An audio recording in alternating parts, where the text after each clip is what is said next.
The banker's daughter stood on the wooden sidewalk outside her father's establishment in Pueblo, Colorado, watching the dusty cowboy lead his tired horse down the main street.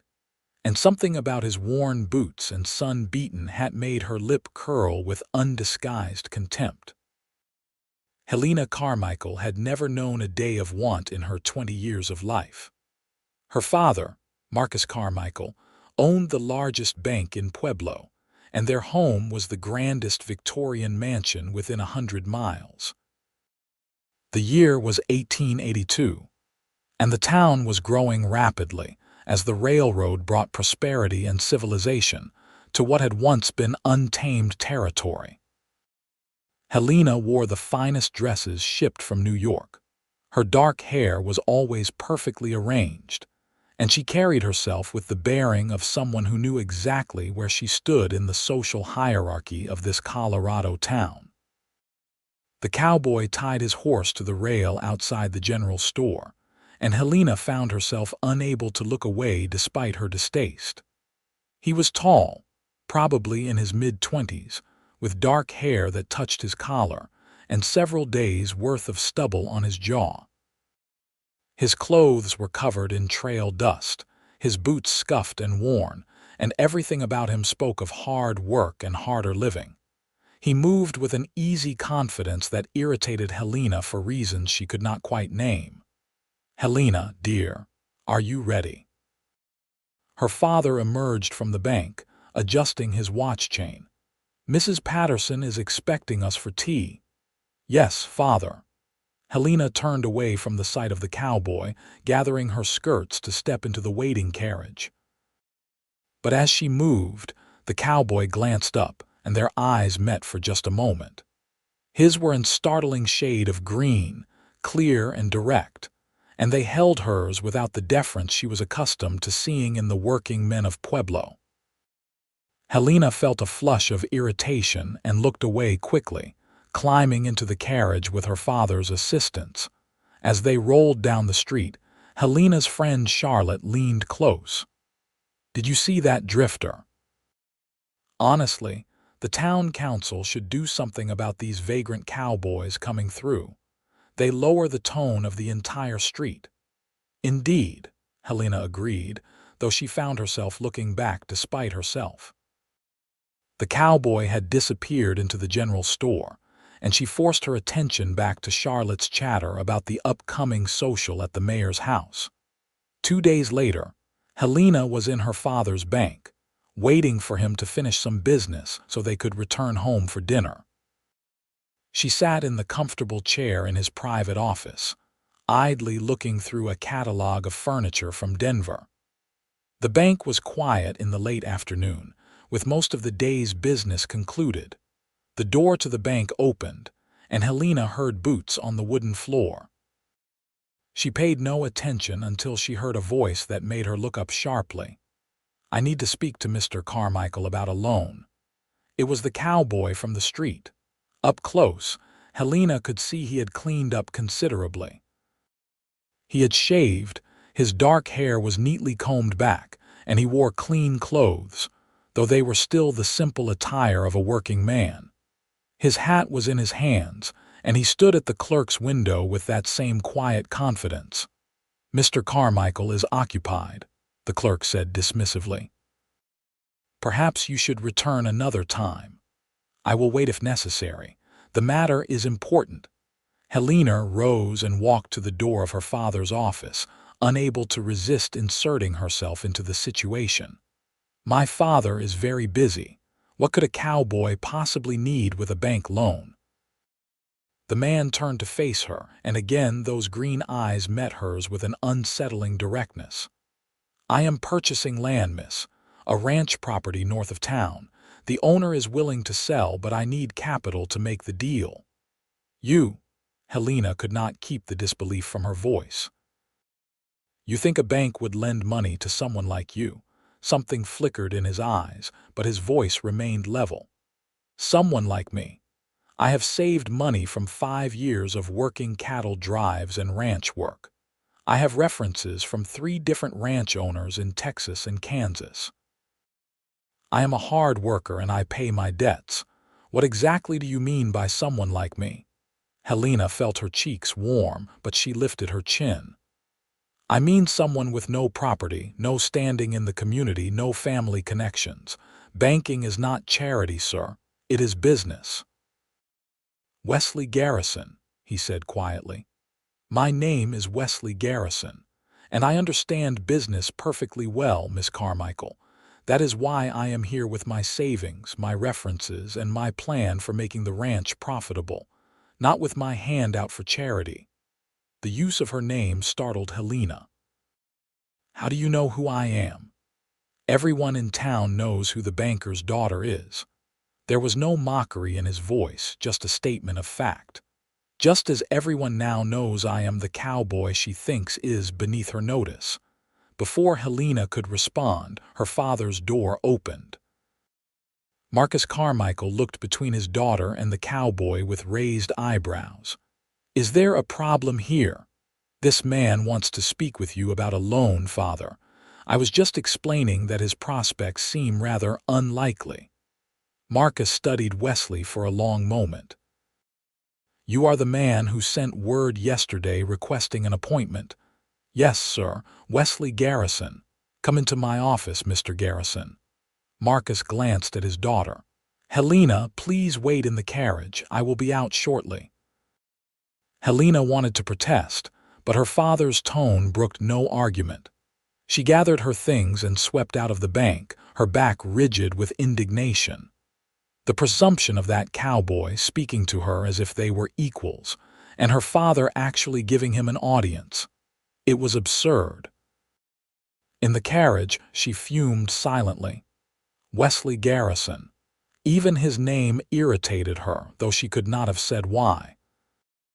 There was something about him that unsettled her. Something in the way he looked at her, as if he could see past all the fine clothes and social position, to something she kept carefully hidden even from herself. Her father emerged from the bank 20 minutes later and climbed into the carriage without comment. They were halfway home before Helena could no longer contain her curiosity. Well, did you refuse him? Marcus looked at his daughter thoughtfully. Why would I refuse him? Father, he is a nobody, a drifter. How could he possibly repay a loan? He has $3,000 in savings, which is remarkable for a man of his age and occupation. His references are excellent. More importantly, the land he wants to purchase is good property, and his plan for the ranch is sound. He knows cattle and he is willing to work hard. I approved the loan. Helena stared at her father in disbelief. You cannot be serious. I am always serious about business, Helena. That young man will succeed because he understands the value of hard work and persistence. Those qualities are worth more than family connections or social standing. Marcus paused. Your dismissal of him was unkind and unwarranted. I was simply being realistic. You were being snobbish. There is a difference. Her father's voice was not harsh, but there was disappointment in it that stung worse than anger would have. I have tried to give you every advantage, Helena, but I fear I have failed to teach you the most important lesson. True worth has nothing to do with how much money a person has or what family they were born into. It has everything to do with their character. Helena fell silent, chastened but not convinced. She had grown up in a world where social distinctions mattered, where the right connections and the right appearance were everything. Her father might romanticize the idea of the self-made man, but Helena knew the reality. People like Wesley Garrison might work hard, but they would never be accepted in the circles that mattered. They would never be equals to people like the Carmichaels. Over the following weeks, Helena heard Wesley Garrison's name mentioned repeatedly around town. He had purchased the old Morrison ranch and was working from dawn to dusk to restore it. He had hired 2 ranch hands and purchased a small herd of cattle. People spoke of him with a mixture of curiosity and respect, noting his work ethic and his fair dealing. Helena tried to ignore the talk, but it seemed impossible to escape mention of the cowboy. Even at the social gatherings she attended, the topic arose. The town was small enough that any newcomer with prospects became an object of interest, particularly among the mothers of unmarried daughters. "I hear he is quite handsome," Charlotte said one afternoon as they sat in Helena's parlor taking tea. "Not that such things matter when a man has so little to offer." "Exactly," Helena agreed. "Though apparently my father disagrees. He gave him the loan for the ranch." "Your father has always been unusually progressive." Charlotte lowered her voice. "My mother says it comes from his own background. You know, he was not born to wealth." Helena did know. Her father rarely spoke of his childhood, but she knew he had grown up poor and built his fortune through determination and shrewd business decisions. It was perhaps why he saw something worthwhile in Wesley Garrison. But Helena had been born into the wealth her father created, and her perspective was entirely different. A month after Wesley purchased his ranch, Helena was riding her mare in the countryside outside town. She enjoyed these rides, the freedom of movement and the beauty of the Colorado landscape. The mountains rose in the distance, still capped with snow even in late spring, and the air was crisp and clean. She had ridden further than she intended when her mare suddenly spooked, rearing up with a frightened whinny. Helena was a good rider, but the sudden movement caught her off guard. She felt herself sliding from the saddle and hit the ground hard, the breath knocked from her lungs. The mare bolted, reins trailing, and disappeared over a rise. Helena lay on the ground, trying to catch her breath, pain shooting through her left ankle. She tried to stand and gasped as her ankle refused to bear her weight. Panic began to set in. She was miles from town, injured and alone. No one knew exactly where she had ridden. She sat on the ground, trying to calm herself and assess the situation logically. Her ankle was either badly sprained or broken. She could not walk. The sun was beginning to lower in the sky, and the temperature would drop significantly after dark. She needed help, but how would anyone find her? The sound of hoofbeats made her look up with hope that quickly turned to dismay. Wesley Garrison rode over the rise, leading her mare by the reins. Of all the people who might have found her, it had to be him. He dismounted quickly when he saw her on the ground. "Miss Carmichael, are you hurt?" "My ankle." Helena hated the tremor in her voice. "My mare spooked." "She must have run toward your property." Wesley knelt beside her, his hands gentle as he examined her ankle through her riding boot. "This needs to come off so I can see the injury properly. It is going to hurt." "I know." Helena braced herself, but still gasped in pain as Wesley carefully worked the boot off her swelling foot. His touch was surprisingly careful for someone with such work-roughened hands. He probed the ankle gently, and Helena bit her lip to keep from crying out.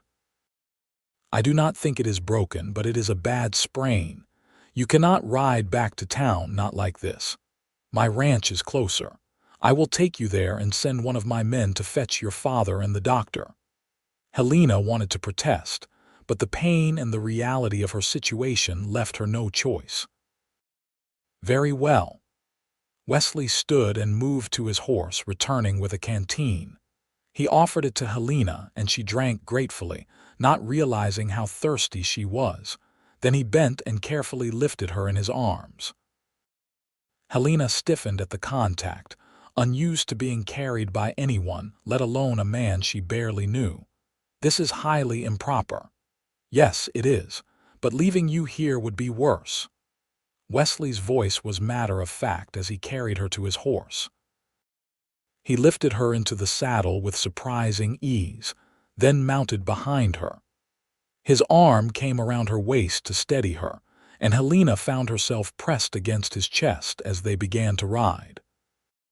She could feel the solid warmth of him through her clothes, could smell leather and soap, and something masculine that made her oddly aware of him in a way she had never been aware of any man. She tried to hold herself stiffly away from him, but the pain in her ankle and the motion of the horse made that impossible. "Relax," Wesley said quietly. "I have you. You will not fall." There was something in his voice, a steadiness and assurance, that made Helena find herself obeying despite her discomfort with the situation. She leaned back against him, and his arm tightened slightly, a gesture of support and protection that should have offended her sense of propriety, but somehow did not. The ride to Wesley's ranch took 15 minutes, and by the time they arrived, Helena was feeling dizzy with pain and exhaustion. Wesley's ranch was smaller than she had imagined, but everything about it was neat and well maintained. The house was a simple wooden structure, recently repaired, with a barn and corral beside it. Wesley carried her into the house and set her carefully on a sofa in the front room. The interior was sparse but clean, with simple furniture and little decoration. "I will send Tom into town immediately. Your father and the doctor should be here within 2 hours. In the meantime, I will get some ice from the root cellar for your ankle." Helena nodded, feeling overwhelmed by the situation. A short while later, Wesley returned with ice wrapped in cloth and carefully placed it on her swelling ankle. The cold was a relief, and Helena found herself relaxing slightly as the pain dulled. "Thank you," she said quietly, "for finding me. For helping me." Wesley met her eyes. Any decent person would have done the same. The word stung because Helena realized he was probably thinking of her behavior toward him. "I suppose I should apologize for what I said at the bank. It was unkind. It was honest. You believe I am beneath you." "You said exactly what you thought." Wesley's voice was even without rancor. "At least you do not pretend otherwise. My father thinks I am a snob." "Are you?" The direct question surprised Helena into an honest answer. "I do not know. I have always known where I belonged in the world. I understand the social order. That is not snobbery. That is simply reality." Wesley sat back in his chair, studying her with those disconcerting green eyes. "Is it? Or is it just the story you tell yourself to justify treating people as less than you?" "I do not treat people badly," Helena protested. "You dismissed me without knowing anything about me except what I wore and how I made my living. You decided I was worthless because I work with my hands instead of sitting behind a desk." Wesley's voice remained calm, but there was steel underneath the words. "That might not be treating me badly by your standards, but it certainly is not treating me as an equal human being." Helena wanted to argue, but the words would not come. She lay on his sofa in his house, where he had brought her after rescuing her and tending to her injury with careful kindness. How could she defend her previous dismissal of him when he was proving himself to be exactly the kind of person her father had claimed he was? "I have never met anyone like you," she said finally. "Where I come from, people know their place. There is an order to things. And that order just happens to put you at the top and people like me at the bottom." Wesley shook his head. "The world is bigger than you think, Miss Carmichael. There are all kinds of wealth, and money is just one form. Some of the richest people I have known had barely 2 coins to rub together. That makes no sense. Wealth is wealth." "Is it?" Wesley leaned forward. "The man who taught me about cattle had a small ranch in Texas. He and his wife raised 6 children in a 2-room house. They never had money, but they had love and laughter and purpose. They had each other. When he died, 300 people came to his funeral, people whose lives he had touched, who he had helped, who loved him. He was buried in a simple pine box in a cemetery where the headstones are all handmade. Tell me, Miss Carmichael, was he poor?" Helena had no answer. She thought of her own life, full of material comfort but somehow empty. She had everything money could buy but could not remember the last time she had felt the kind of connection Wesley was describing. That is different. Why? Because it does not fit your definition of what matters. Wesley stood and moved to the window, looking out at his land. I have been poor. Really poor. I know what it means to go to bed hungry, to have nothing but the clothes on your back. Money matters. I am not fool enough to pretend it does not. But it is not the only thing that matters, and it is not the measure of a person's worth. Before Helena could respond, they heard horses approaching. Her father arrived with the doctor, and suddenly the small house was full of activity. Marcus Carmichael embraced his daughter with evident relief, and the doctor began examining her ankle. "A bad sprain, but not broken," the doctor pronounced. "You will need to stay off it for at least 2 weeks, possibly 3. No riding, no dancing, minimal walking." Helena groaned. 2 weeks confined to the house sounded like torture. But as the doctor wrapped her ankle and her father arranged to carry her to the carriage, she found herself looking for Wesley. He stood near the door, holding his hat, and when their eyes met, something passed between them that Helena could not quite name. "Thank you, Mr. Garrison," Marcus said warmly, shaking Wesley's hand. "I am deeply grateful you found her when you did. I am glad I could help, sir." As her father carried her to the carriage, Helena looked back at the simple ranch house.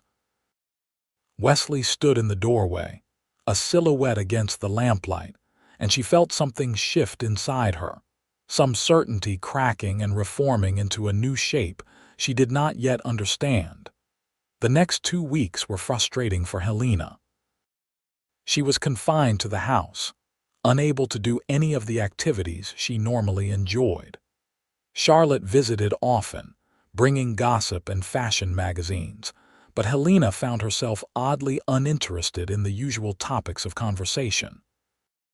Her mind kept returning to that afternoon in Wesley's house and the things he had said to her. Her father visited her in her room one evening, bringing her a book he thought she might enjoy. "How are you feeling?" "Restless." "The doctor says I have another week before I can begin walking normally again." Marcus nodded, then sat in the chair beside her bed. "I had an interesting conversation with Wesley Garrison yesterday. He stopped by the bank to make his first loan payment. Already. It has only been a month.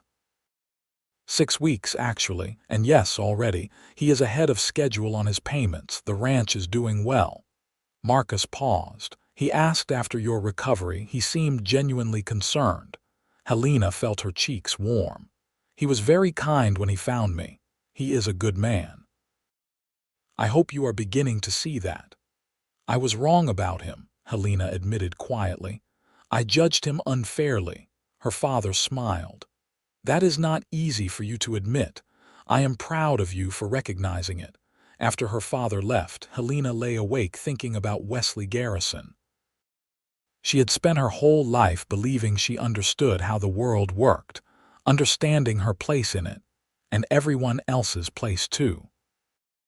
But Wesley had challenged those assumptions, not with anger or resentment, but with a quiet confidence that came from knowing his own worth regardless of what anyone else thought. When Helena was finally allowed to leave the house, her first outing was to church the following Sunday. She arrived with her father, moving carefully with the aid of a walking stick, her ankle still tender but healing. The church was the one place where all levels of society mixed, where the wealthy sat alongside the working families, all equal in the eyes of God. Helena saw Wesley sitting near the back, dressed in his Sunday best, which while simple was clean and respectable. He noticed her entrance and stood politely as she passed, and Helena found herself pausing. "Mr. Garrison, how is your ranch progressing?" "Very well, thank you, Miss Carmichael." "How is your ankle?" "Much better. Thanks to your quick assistance, it is healing properly." They stood there for a moment, the congregation moving around them, and Helena became aware of people watching their interaction with interest. In a small town, everything was noticed and discussed. "I wonder," Helena said impulsively, "if you would call on me this week. I would like to properly thank you for your help." Wesley's eyebrows rose slightly. "Are you certain? I would not want to damage your reputation by association." The words were spoken without bitterness, but they made Helena flinch because they were not entirely untrue. "I am certain. Thursday afternoon, if that suits you." "It does. Thank you, Miss Carmichael." Helena continued to her family's pew, aware that she had just done something that would set the town's gossips talking. The banker's daughter inviting a cowboy to call on her formally. It was scandalous, or at least highly unusual, but Helena found she did not care as much as she once would have. During the service, she found her attention wandering to the back of the church where Wesley sat. She could not see his face from her position, but she was aware of him in a way that both confused and intrigued her. When had her feelings toward him shifted from contempt to this strange fascination? Thursday arrived, and Helena spent far more time than usual preparing for Wesley's visit. She chose a simple but elegant afternoon dress in deep blue and arranged her dark hair carefully. She told herself she was just being a good hostess, but she knew it was more than that. She wanted Wesley to see her as something other than the spoiled banker's daughter who had dismissed him so coldly. Wesley arrived precisely at the appointed time, again dressed simply but neatly. The maid showed him into the parlor where Helena waited, and she gestured for him to sit. "Would you care for tea?" "Thank you, yes." As Helena poured tea with steady hands, she searched for the right words. "I asked you to come because I wanted to apologize properly, not just for my words at the bank, but for my entire attitude. You were right. I judged you without knowing you, based solely on superficial things that do not truly matter." Wesley accepted the teacup, his large hands careful with the delicate china. "That is gracious of you, Miss Carmichael. Apology accepted. Please call me Helena. After you carried me back to your ranch, formality seems rather pointless." A small smile touched Wesley's lips. "Only if you call me Wesley." "Agreed." Helena sipped her own tea, then set the cup down. "Tell me about yourself. Where are you from originally?" "Kansas, a small farming community. My parents died when I was 15. A fever took them both within a week of each other. I had no other family, so I started hiring out as ranch hand wherever I could find work." Wesley's voice was matter-of-fact, without self-pity. "I learned about cattle and horses and honest labor. I saved every penny I could, moving from ranch to ranch, learning from different people. I always knew I wanted my own place someday. That must have been very difficult, being alone so young." "It was, but it taught me to rely on myself, and I was not entirely alone. There are good people in the world who help when they can. The rancher in Texas I mentioned, he and his wife took me in for 2 years, taught me most of what I know. They treated me like family even though I was just a hired hand." Helena thought of her own life, surrounded by comfort and family, and tried to imagine being utterly alone at 15.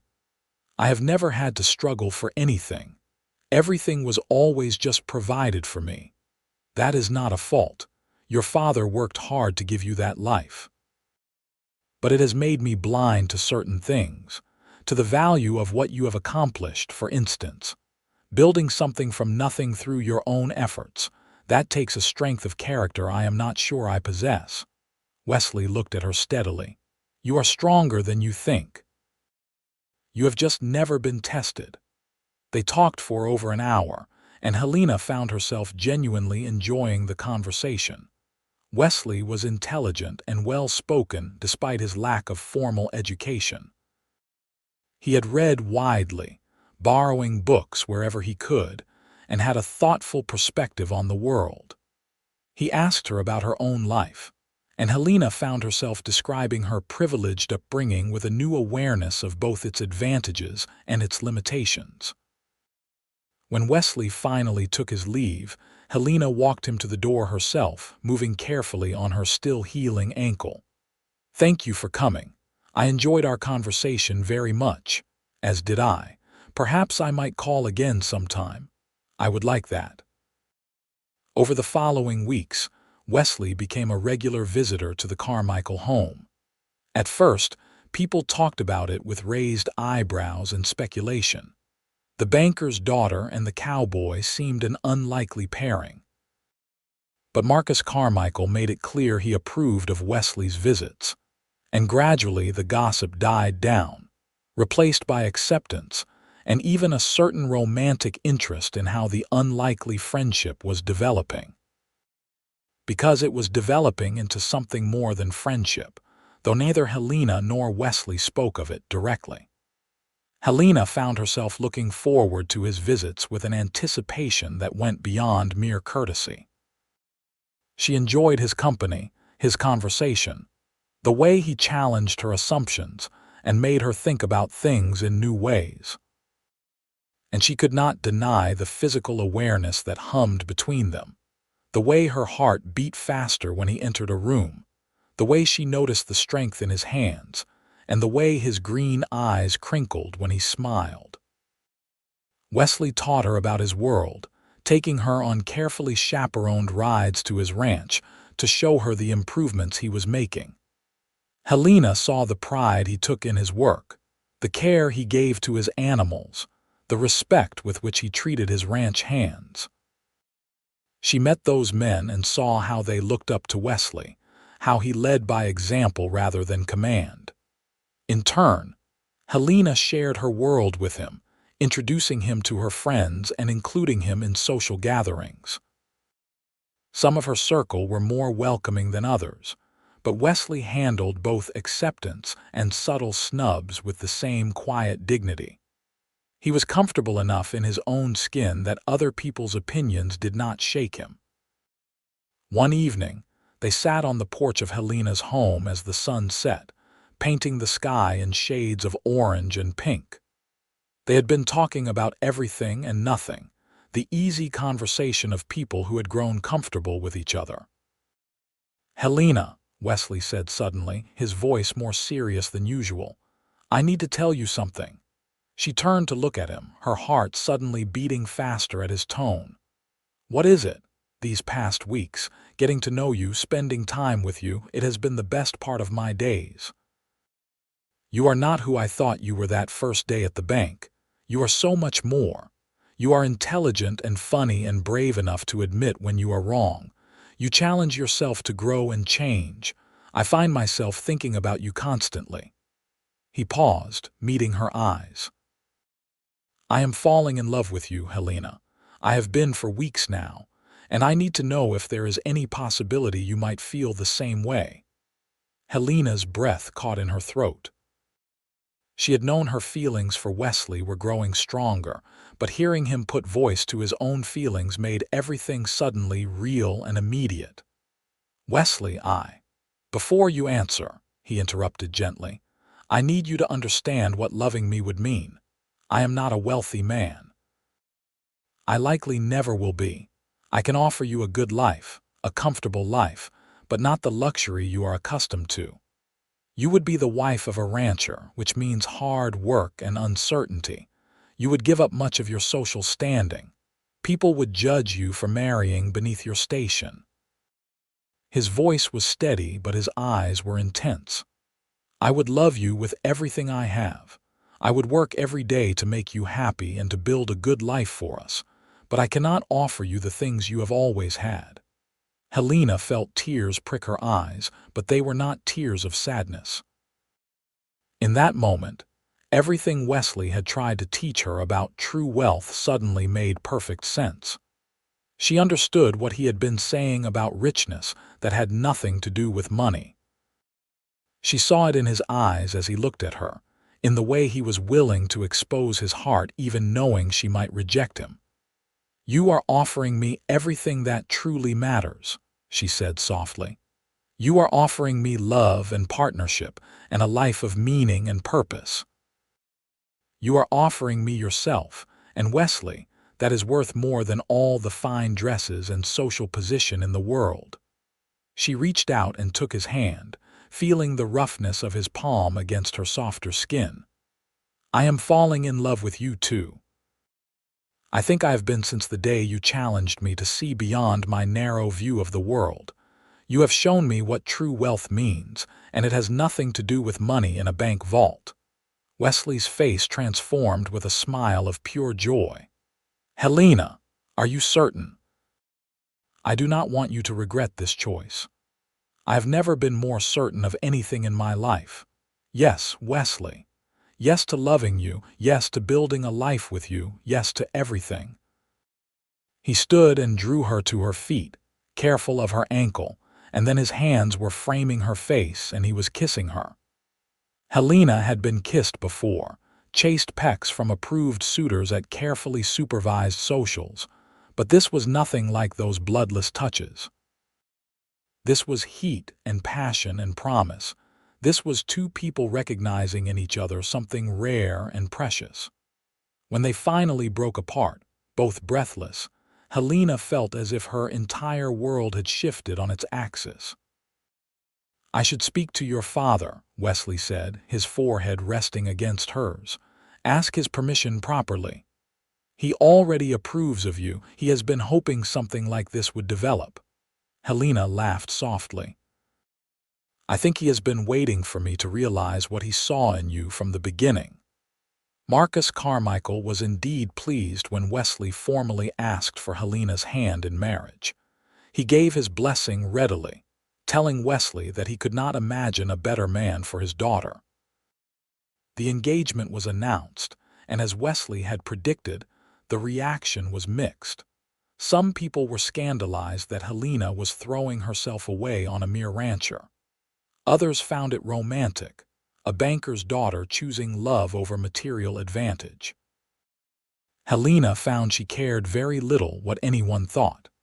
She was happier than she had ever been, planning a life with Wesley that was utterly different from what she had always imagined for herself.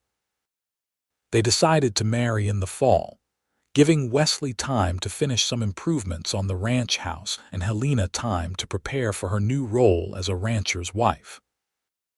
Charlotte visited one afternoon, ostensibly to see Helena's engagement ring, which was a simple gold band with a small but beautiful diamond. It is lovely, Charlotte said, but there was doubt in her voice. Helena, are you truly certain about this? You could still change your mind. There are plenty of appropriate men who would court you.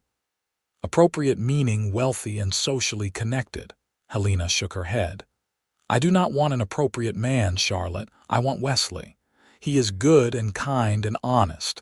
He makes me want to be a better person. He sees me, really sees me, not just my father's money or my social position. He sees me. But what will you do? You have always had servants and comfort. Can you really be happy living on a ranch, doing your own cooking and cleaning? I do not know, Helena admitted honestly. I imagine it will be difficult at first. I have a lot to learn, but I will have Wesley, and that will make it worthwhile. Do you not understand, Charlotte? I would rather struggle with him than live in luxury without him. Charlotte looked at her friend for a long moment, then smiled slowly. You really do love him. I can see it in your face when you talk about him. I confess, I am a little envious. I hope someday I find someone who makes me feel the way you obviously feel about Wesley. As the wedding approached, Helena threw herself into preparations with an enthusiasm that surprised even herself. She had her mother's wedding dress altered to fit her, a beautiful creation of ivory silk and lace. She worked with Wesley to furnish the ranch house, choosing practical items that would serve them well, rather than the delicate decorative pieces she had grown up with. She began learning to cook, taking lessons from the Carmichael family cook, who was both amused and touched by Helena's determination to master the basics. Wesley continued working on the ranch, but he made time to see Helena every day, even if only for a brief visit. They talked about their future, making plans and dreaming together. Wesley wanted to expand the herd and eventually breed horses as well as cattle. Helena found herself becoming interested in the business side of ranching, asking questions and offering suggestions that Wesley took seriously. One afternoon, about a month before the wedding, Wesley took Helena to a spot on his property he particularly loved.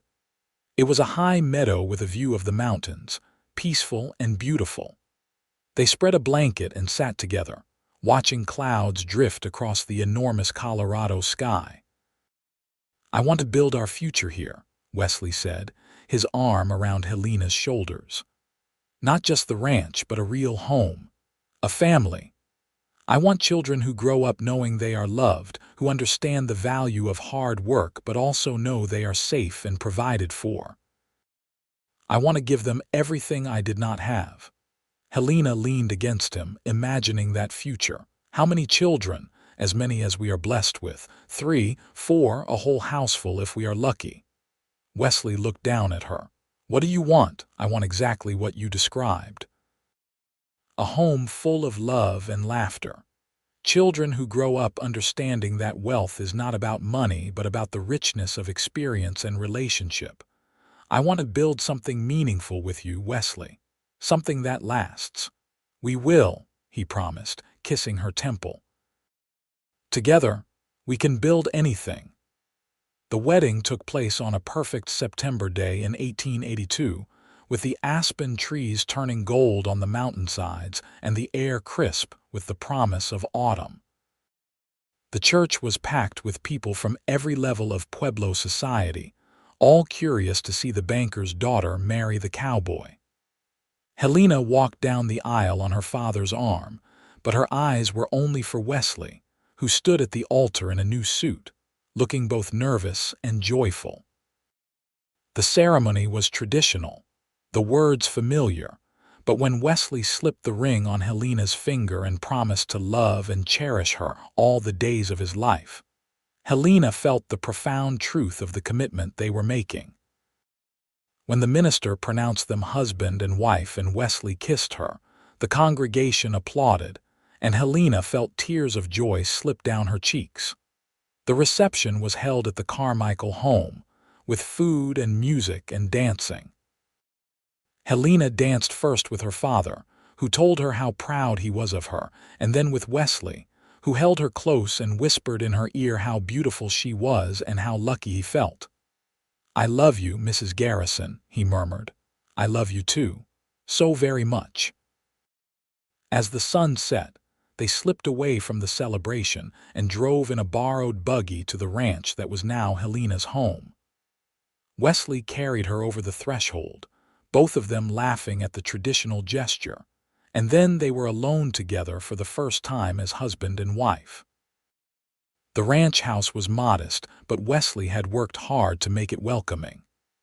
There were fresh flowers on the table, curtains Helena had sewn herself on the windows, and in the bedroom, a beautiful quilt that several of the ranch wives had made as a wedding gift.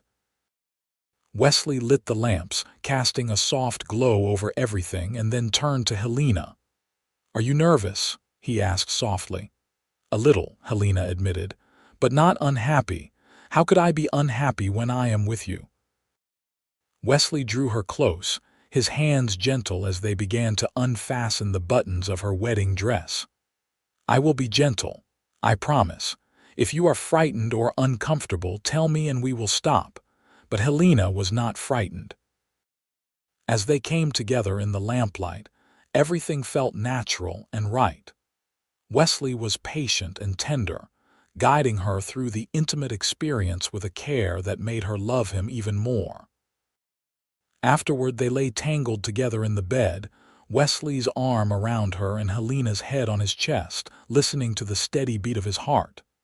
"Happy?" Wesley asked, his fingers tracing patterns on her shoulder. "Wonderfully happy." "This is perfect, Wesley, you are perfect." "I am far from perfect, but I will spend every day trying to be the husband you deserve." The first months of marriage were an adjustment for Helena. She had grown up with servants attending to every need, and suddenly she was responsible for cooking, cleaning, and all the domestic tasks that kept a household running. She burned more meals than she successfully prepared at first, and Wesley ate everything without complaint, praising her efforts and helping her learn from mistakes. She struggled with the laundry, nearly flooding the kitchen the first time she tried.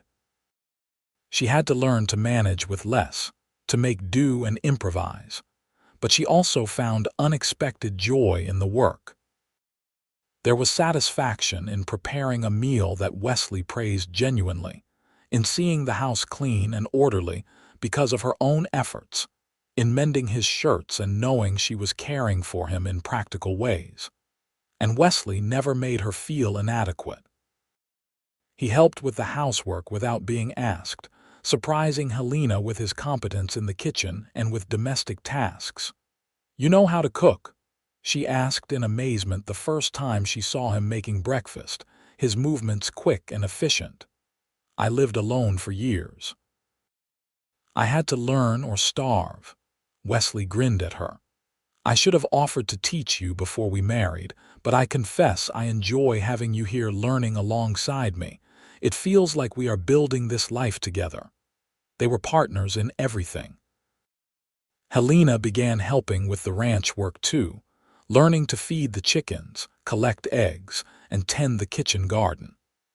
Wesley taught her to ride Western style, and she became comfortable on horseback in a way she had never been during her leisurely rides as a banker's daughter.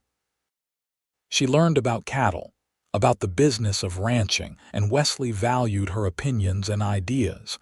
Money was tighter than Helena had ever experienced. There were no shopping trips for frivolous purchases, no new dress every season. Every dollar had to be carefully considered and allocated. But Helena found she did not miss the extravagance.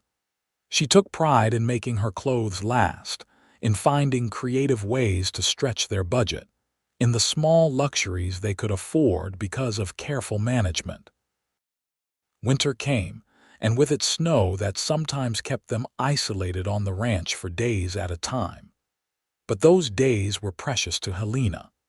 They would sit by the fire in the evenings, Wesley reading aloud or working on tack while Helena sewed or knitted. They talked for hours, sharing stories of their pasts, dreams for their future, observations about life. The physical intimacy of their marriage deepened into something even more profound, a connection of souls as well as bodies. In the spring, Helena discovered she was pregnant. She told Wesley on a warm April evening as they sat on the porch watching the sunset, and his reaction was everything she could have hoped for. He swept her into his arms, his face radiant with joy, and held her as if she were made of spun glass. "A baby. Helena, we are going to have a baby." His voice was thick with emotion. "I am going to be a father, and I am going to be a mother. Are you happy?" "Happy does not begin to cover what I am feeling. This is everything I have ever wanted, you and a child, a family of our own." The pregnancy progressed smoothly, though Helena experienced the usual discomforts. Wesley was attentive and protective, taking on more of the household work and fretting if Helena so much as lifted anything heavy. As her belly grew round with their child, Helena found herself marveling at the journey her life had taken. A year ago, she had been the spoiled banker's daughter, convinced of her own superiority and her understanding of what mattered in life. Now she was a rancher's wife, pregnant with her first child, living a life of hard work and simple pleasures, and she had never been happier. Her father visited often, clearly delighted by the prospect of becoming a grandfather. He and Wesley had developed a genuine friendship, the older man respecting the younger one's integrity and work ethic. Marcus admitted to Helena that he saw in Wesley the man he himself had once been, before wealth and social position had complicated his life. "You chose well," Marcus told his daughter. "Better than I dared hope. Wesley is a good man, and more importantly, he is good for you. You have grown and changed so much in the past year, Helena. You have become the woman I always hoped you would be." In October of 1883, after 12 hours of labor attended by the doctor and a midwife, Helena gave birth to a healthy baby boy. Wesley was present for the birth, holding her hand and giving her strength through the pain. And when the baby's first cry filled the room, tears streamed down his face. "A son," the midwife said, placing the baby in Helena's arms. "Healthy and strong." Helena looked down at the tiny face, the small fists waving, and felt a love so overwhelming it took her breath away. This was her child, hers and Wesley's, a new life they had created together. Wesley sat beside her on the bed, his arm around her shoulders, and together they examined every perfect finger and toe. "What should we name him?" Helena asked softly. "I was thinking Marcus, after your father, if that pleases you." Helena looked up at her husband, seeing the thoughtfulness behind the suggestion. Her father had given Wesley a chance when others would not have, had welcomed him into the family without reservation. It was a fitting tribute. Marcus Wesley Garrison. It is perfect. The baby thrived, and Helena adjusted to motherhood with the same determination she had brought to learning ranching. The days were long and exhausting, filled with feedings and diaper changes and the constant demands of an infant. But Wesley was an involved father, walking the floor with Marcus when he cried at night, changing diapers without complaint, and gazing at his son with such obvious adoration that it made Helena fall in love with him all over again. As little Marcus grew from infant to toddler, the ranch prospered. Wesley's hard work and careful management paid off. The herd grew, and they were able to hire additional help. The ranch became known for quality cattle, and Wesley's reputation as a fair dealer and skilled rancher spread throughout the region. Money was no longer quite so tight, and they were able to make improvements to the house and the outbuildings. But despite their growing prosperity, Wesley and Helena never forgot the lessons of those early years. They lived modestly, saved carefully, and valued hard work and integrity above material success. They taught these values to Marcus, and later, to his siblings. 2 years after Marcus was born, Helena delivered a daughter they named Sarah. 3 years after that, another son arrived, whom they called James. The house that had once seemed so small to Helena now seemed perfect, filled with the noise and chaos of 3 active children. She spent her days cooking and cleaning and caring for her family, but also helping Wesley with the ranch accounts and planning for the future. She was part of the community now, not above it as she once had been, and she had genuine friendships with women from all walks of life. On a cool evening in the fall of 1890, 8 years after their wedding, Helena and Wesley sat on the porch swing after putting the children to bed. Helena leaned against her husband's shoulder, his arm around her, and looked out at the ranch that had become her home and her heart. "Do you ever regret it?" Wesley asked suddenly. "Giving up your old life for this one?" Helena turned to look at him in surprise. "Never, not for one single moment. How could I regret the best decision I ever made? You gave up so much. The comfort, the social position, the easy life. I gave up nothing that mattered and gained everything that does." Helena took his hand, lacing her fingers through his. "You showed me what true wealth means, Wesley. It is not in a bank account or a fancy house or the right social connections. True wealth is in love and family and purpose. It is in working hard at something meaningful. It is in having a partner who sees you and values you for who you really are. It is in children's laughter and sunsets watched from your own porch and knowing you have built something good and lasting." Wesley pulled her closer, kissing the top of her head. "You taught me things too. You showed me that people can change and grow. You proved that courage is not just about physical bravery, but about being willing to challenge everything you have always believed when you discover you were wrong. You made me believe in second chances and the power of love to transform everything. They sat in comfortable silence for a while, the kind of silence only possible between two people who know each other completely. In the distance, cattle lowed softly. An owl hooted from the barn. The stars began to emerge in the darkening sky, countless and brilliant. "Tell me," Helena said, a smile in her voice, "if you could go back to that day at the bank, knowing everything that would happen, would you still ask for that loan?" "Absolutely. That loan bought me land, but walking into that bank gave me so much more. It gave me you eventually. It gave me this life. I would do it all again in a heartbeat." Wesley paused. "Would you? If you could go back to that day, would you still look at me with such disdain?" Helena considered the question seriously. "I think I would, because that journey from contempt to respect to love taught me everything I needed to learn. Every step was necessary to bring me to where I am now. My disdain, your patience, my injury, your rescue, all of it led to this moment. I would not change any of it. Not even the burned dinners those first months," Helena laughed. "Not even those, though I am grateful my cooking has improved. It has indeed.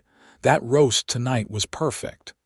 They fell silent again, and Helena thought about the arc of her life. She had been so certain she understood the world, so confident in her judgments and her place in society. She had believed wealth meant money and status meant worth. She had looked at Wesley Garrison and seen only a cowboy, someone beneath her notice and certainly beneath her station. But Wesley had seen her more clearly than she had seen herself. He had seen past the expensive dresses and practiced manners to the person underneath, someone capable of growth and change, if only she was challenged to look beyond her narrow worldview. He had not been angry at her dismissal of him or bitter about her snobbery. Instead, he had shown her, through patience and example and eventually love, what truly mattered in life. The rancher's life had not always been easy. There had been hard times, difficult seasons, setbacks, and disappointments. There had been endless work and constant worry. But through it all, Helena and Wesley had faced everything together, partners in every sense of the word. They had built not just a successful ranch but a genuine home, a place filled with love and laughter and meaning. Inside the house, one of the children cried out in sleep, and Helena started to rise, but Wesley stopped her. "I will go." She watched him go inside, this man who was so much more than she had given him credit for that first day. He was a good father, a loving husband, a skilled rancher, a man of integrity and kindness. He was also proof that worth had nothing to do with bank accounts or social standing, and everything to do with character. When Wesley returned, reporting that James had just been having a bad dream but was settled again, they remained on the porch a while longer. The night was beautiful, clear and cool, the kind of night that made you grateful to be alive and aware of your blessings. "I have been thinking," Wesley said, "about expanding the horse breeding operation. I think there is real potential there, and Marcus is getting old enough to help with some of the work. What do you think?" They discussed the idea, Helena asking questions and offering opinions, Wesley listening and considering her input seriously. This was how they made all their decisions as a team, respecting each other's perspectives and working together toward shared goals. It was a partnership in the truest sense, and Helena knew it was rare and precious. Eventually, the cold drove them inside. They checked on the children, all three sleeping soundly in their beds, and then retired to their own room. As Wesley held Helena close in the darkness, both of them drowsy and content, she thought about how lucky she was. Not lucky in the way she once would have defined it. in terms of material advantage and social position, but lucky in the ways that truly mattered. She had a husband who loved her deeply and whom she loved in return. She had healthy children who were growing up secure in their parents' love. She had a home that was not grand but was truly hers, built through her own effort and imbued with meaning. She had work that mattered and gave her purpose. She had friendships based on genuine connection rather than social advantage. She had learned to value the right things, to see wealth where it truly existed. The cowboy she had once dismissed as beneath her had taught her that true riches had nothing to do with money. He had shown her through his life and his love what it meant to be wealthy in the ways that lasted, in the ways that mattered. And in doing so, he had given her a far more valuable inheritance than her father's money ever could have provided. He had given her a life of meaning and purpose and deep, abiding joy. As Helena drifted off to sleep, safe in Wesley's arms, she sent up a silent prayer of gratitude. Grateful for the injury that had thrown them together, grateful for Wesley's patience and wisdom, grateful for her own willingness to change and grow, and most of all, grateful for the love that had transformed both their lives and showed her what true wealth really meant. The years continued to pass with the steady rhythm of ranch life. The children grew, each developing their own personalities and interests. Marcus, the eldest, showed his father's natural affinity for animals and the land. He would spend hours with Wesley, learning about ranching, absorbing everything his father could teach him. Sarah was bright and curious, always asking questions and reading everything she could get her hands on. James was the most playful of the three, full of mischief and laughter, keeping everyone entertained with his antics. Helena's relationship with her father remained close until his death in 1895. Marcus Carmichael passed peacefully in his sleep, and at his funeral, the church was packed with people whose lives he had touched. Wesley spoke at the service, talking about how Marcus had given him a chance when others would not, how he had judged people by their character rather than their circumstances, and how he had been not just a father-in-law but a true friend and mentor. Helena inherited a significant sum from her father's estate, but she and Wesley discussed carefully how to use it. They could have built a grand house or bought expensive things, but instead, they chose to invest most of the money back into the ranch and to set up trust funds for their children's futures. They did make some improvements to their home, expanding it to accommodate their growing family more comfortably. But they remained true to their values of living modestly and valuing substance over show. The ranch became one of the most successful in the region, known for quality livestock and fair dealing. Wesley took on several young men over the years as ranch hands, giving them the same chance to learn and prove themselves that he had once been given. More than one of these young men went on to start their own successful operations, and they always credited Wesley Garrison as the man who taught them not just about ranching but about integrity and the true meaning of wealth. Helena became known in Pueblo and the surrounding area as a woman of substance and kindness. She no longer cared about social position or what the wealthy families thought of her choices. She was equally comfortable taking tea with the wives of successful businessmen, or sitting on a porch with a ranch wife, shelling peas and talking about children and life.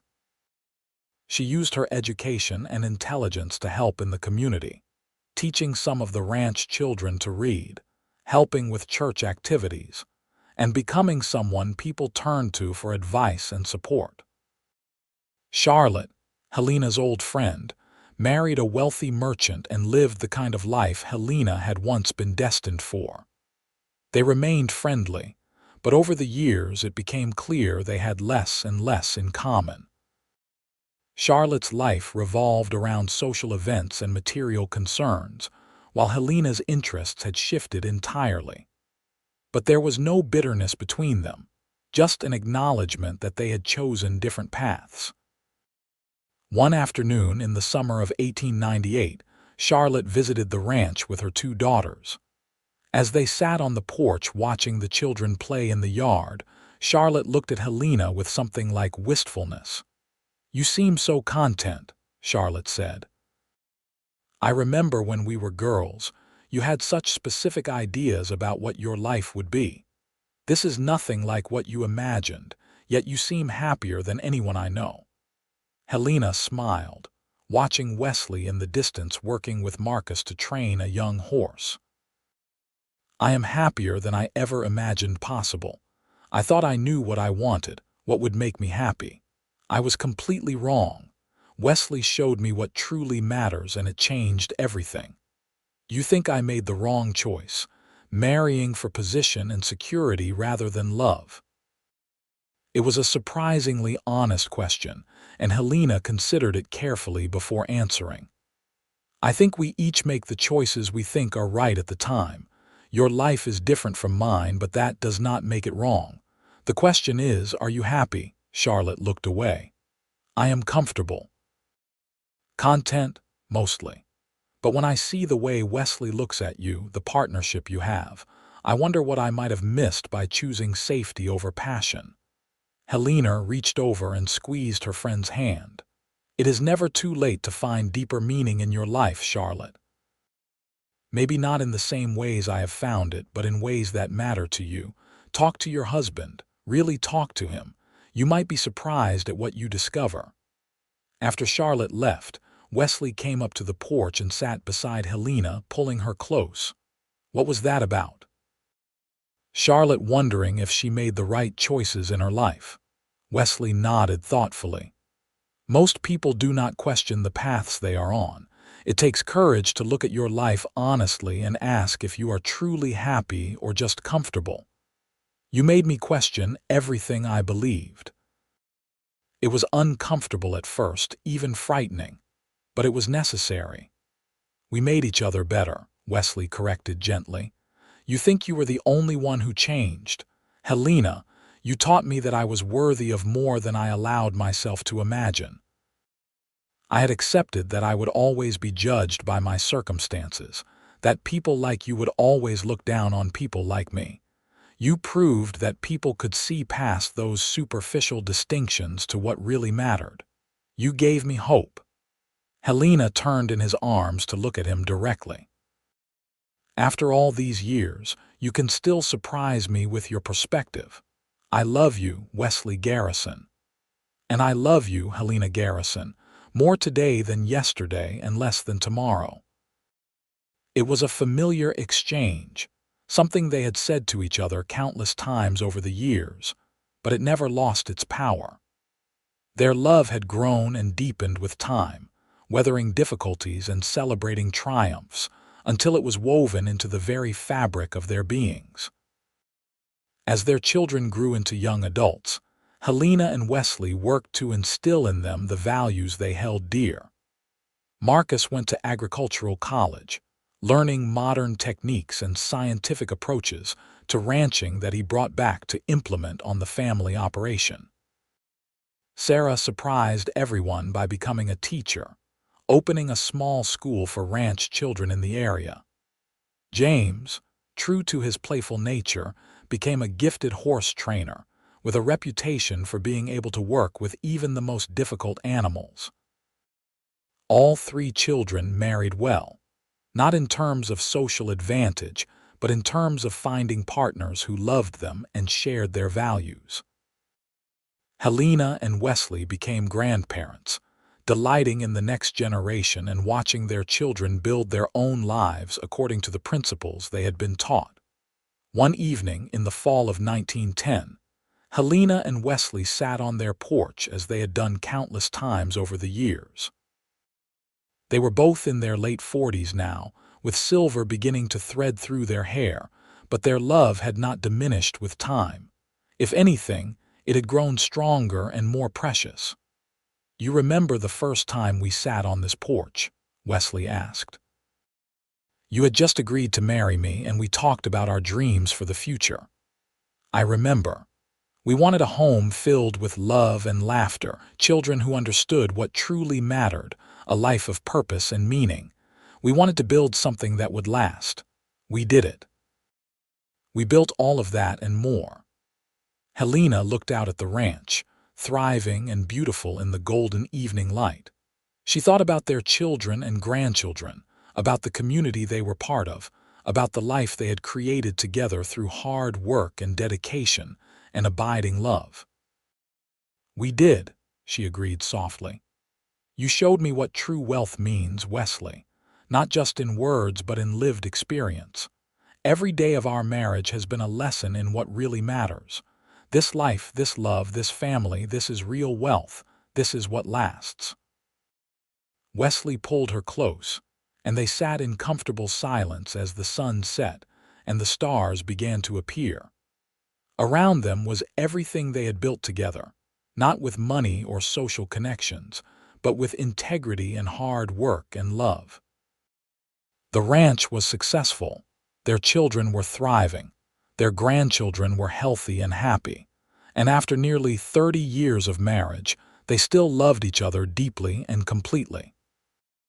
From inside the house came the sound of their youngest grandchild laughing, staying with them for a few days while his parents attended to business in Denver. The sound made both Helena and Wesley smile. This was legacy, this continuation of love and life into the next generation. This was wealth that could not be measured in dollars or counted in a bank vault. Helena thought back to that young woman who had stood outside her father's bank, looking at a dusty cowboy with contempt, certain she understood exactly how the world worked and where everyone fit into it. That woman seemed like a stranger now, someone Helena barely recognized. The journey from that person to who she was now had been challenging, requiring her to question everything she thought she knew and rebuild her understanding of value and worth from the ground up. But it had been worth every difficult moment. Wesley had been patient with her, challenging her assumptions without condemning her, showing her through example what it meant to live a life guided by true values rather than superficial ones. He had loved her even when she had been unlovable, had seen potential in her that she had not seen in herself, and had given her the space and support to grow into the person she was meant to be. In return, Helena had loved Wesley with a fierceness and devotion that had only grown stronger over the years. She had learned to be his partner in every sense, sharing the work and the worry, the triumphs and the setbacks. She had learned to find joy in simple things, to value substance over show, to measure wealth not in material terms but in richness of experience and relationship. Their marriage was not perfect, because no marriage is. They had disagreements and frustrations, times when the stress of ranching or raising children or simple exhaustion made them short with each other. But they had learned to work through difficulties together, to communicate honestly, to forgive quickly and completely. They had built a foundation of trust and respect that could weather any storm. As the years continued to pass, Helena and Wesley aged together, their bodies showing the effects of hard work and time but their spirits remaining youthful. They eventually turned over most of the day-to-day ranch operations to Marcus, who managed things with skill and dedication, implementing new ideas while maintaining the core values his parents had instilled. Helena and Wesley remained involved, but also had time to enjoy the life they had built, to travel occasionally, to spend time with their growing number of grandchildren, and simply to be together. On their 40th wedding anniversary in 1922, their children threw them a party at the ranch. The house and yard were filled with family, friends, ranch hands past and present, and community members whose lives had been touched by Wesley and Helena over the decades. There was food and music and dancing, and countless people came up to share stories of how this couple had impacted their lives. "Your father gave me my first job when I was 16 and had nothing," one young man said to Marcus.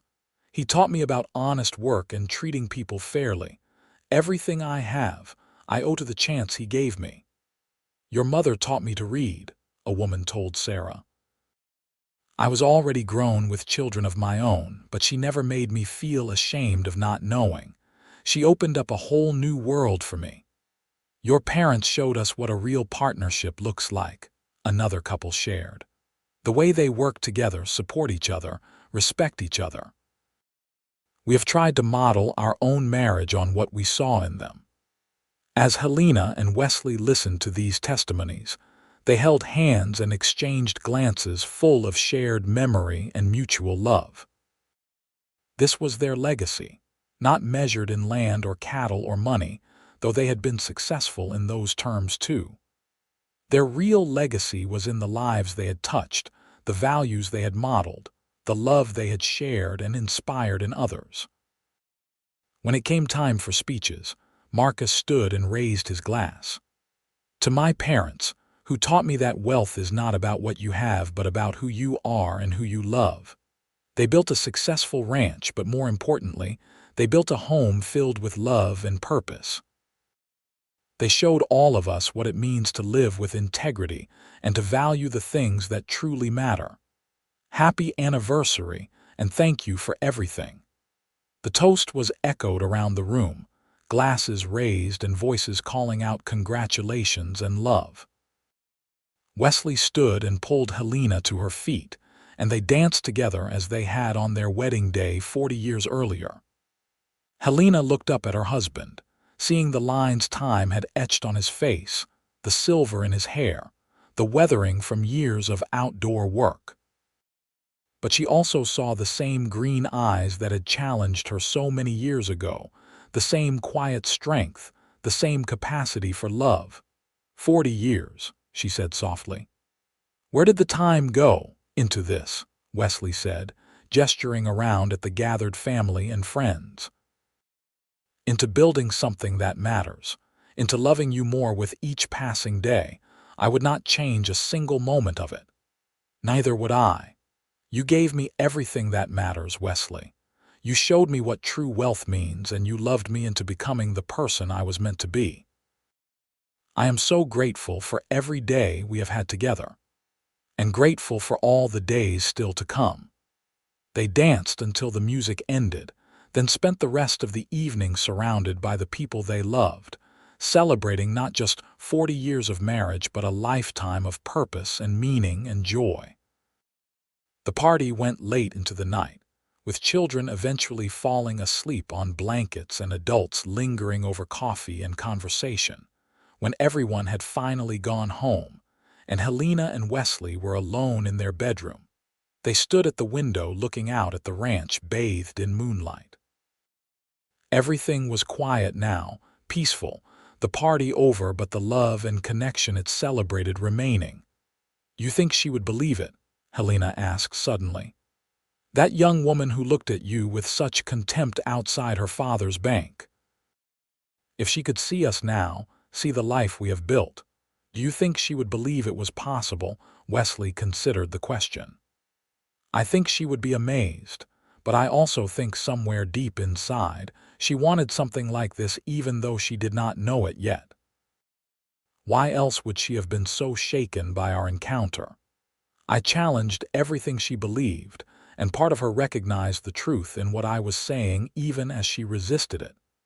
You saw something in me I did not see in myself. I saw a woman who was brave enough to question her assumptions and strong enough to change. I just gave you a reason to look beyond what you had been taught to see." Wesley turned from the window and drew Helena into his arms. "We have had a good life, you and I. Better than I ever dreamed possible when I was a young man with nothing but determination and $3,000 in savings. We have had a wonderful life, and it is not over yet. No, not yet. We still have years ahead of us, God willing. Years to enjoy our grandchildren, to watch them grow, to continue building on what we have started. They stood together in the quiet room, holding each other, two people who had found in each other everything that truly mattered. Outside, the Colorado night was vast and star-filled, the mountains looming in the distance, the ranch peaceful in the darkness. Inside, two hearts beat in rhythm, bound together by 40 years of shared experience and love that had only grown deeper with time. Helena thought about that first conversation on Wesley's porch, when he had told her about the rancher in Texas, who had so little materially, but was rich in all the ways that mattered. She understood now what Wesley had been trying to teach her. That rancher had been wealthy because he had love and family and purpose, because he had touched lives and built relationships that outlasted any material possession. And she and Wesley had built that same kind of wealth, the kind that could not be spent or lost, the kind that grew rather than diminished when shared. True wealth was in the grandchild's laugh echoing through the house. It was in the ranch hand who returned years later to thank them for giving him a chance. It was in the community they had helped build, where people looked out for each other and valued character over social standing. It was in their children, who had learned the right lessons and were passing them on to the next generation. It was in 40 years of partnership and love, of weathering storms together and celebrating triumphs as one. It was in moments like this, standing in the moonlight with the person who knew you best and loved you most, feeling the solid warmth of their body and the steady beat of their heart, knowing that you had built something real and lasting together. This was wealth beyond measure, riches that made all other forms of abundance pale in comparison. Helena tilted her face up for Wesley's kiss, and he obliged, his lips meeting hers with the familiarity of decades and the passion that had never quite faded. When they finally climbed into bed, they fell asleep wrapped in each other's arms, two souls perfectly united, two lives completely intertwined. The years continued their steady march, bringing more grandchildren, eventually great-grandchildren, and the inevitable losses that come with long life. But through everything, Helena and Wesley faced the world together, their love remaining constant even as everything else changed around them. When Wesley passed away peacefully in his sleep in 1935 at the age of 78, Helena mourned deeply, but not with despair. They had been married for 53 years, years filled with so much love and purpose and meaning that she could look back with gratitude rather than regret. She knew she had been blessed beyond measure to have had Wesley as her partner, her love, her best friend. Helena lived another 7 years after Wesley's death, spending her time with her children and grandchildren, writing down the stories of her life so that future generations would know the lessons she and Wesley had learned. She wrote about the banker's daughter who had thought she understood wealth and the cowboy who had taught her what truly mattered. She wrote about the journey from contempt to respect to love, and how that journey had transformed not just her heart, but her entire understanding of the world. She wrote about hard work and partnership, about raising children to value character over material success, about building something that would last beyond your lifetime. She wrote about love that deepened with time, about finding purpose in service, about the wealth that comes from living according to true values rather than society's shallow measures. When Helena passed away in her sleep in 1942, at the age of 80, she was surrounded by 3 generations of family, all of whom had been shaped by the values she and Wesley had lived and taught. She was buried beside Wesley in the small cemetery on the ranch, her headstone bearing a simple inscription that captured the essence of her life. She learned what true wealth means and lived accordingly. The ranch continued through the generations, remaining in the family and continuing to operate according to the principles Wesley and Helena had established. Each generation told the story of the banker's daughter and the cowboy, keeping alive the lessons about what truly matters in life, about measuring worth by character rather than circumstances, about the wealth that comes from love and purpose and integrity. And so the legacy continued, not in money or land or material possessions, though those things existed too. The real legacy was in the values passed down, in the lives touched, in the understanding that true wealth has nothing to do with bank balances and everything to do with how you live, who you love, and what you build that lasts beyond your own lifetime. Helena had stood outside her father's bank in 1882, looking at a dusty cowboy with contempt, certain of her superiority and her understanding of the world. That cowboy had shown her what true wealth means, and in doing so, had given her riches beyond anything her father's money could have provided. He had given her a life of purpose and meaning, a love that transformed her completely, and a legacy that would echo through generations.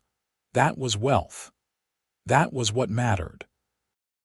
And Helena had learned the lesson well, living it every day for the rest of her life, and passing it on to everyone she touched. The banker's daughter had thought the cowboy was beneath her, but he had shown her the truth. That real worth has nothing to do with social standing or material success, and everything to do with the content of your character and the depth of your love.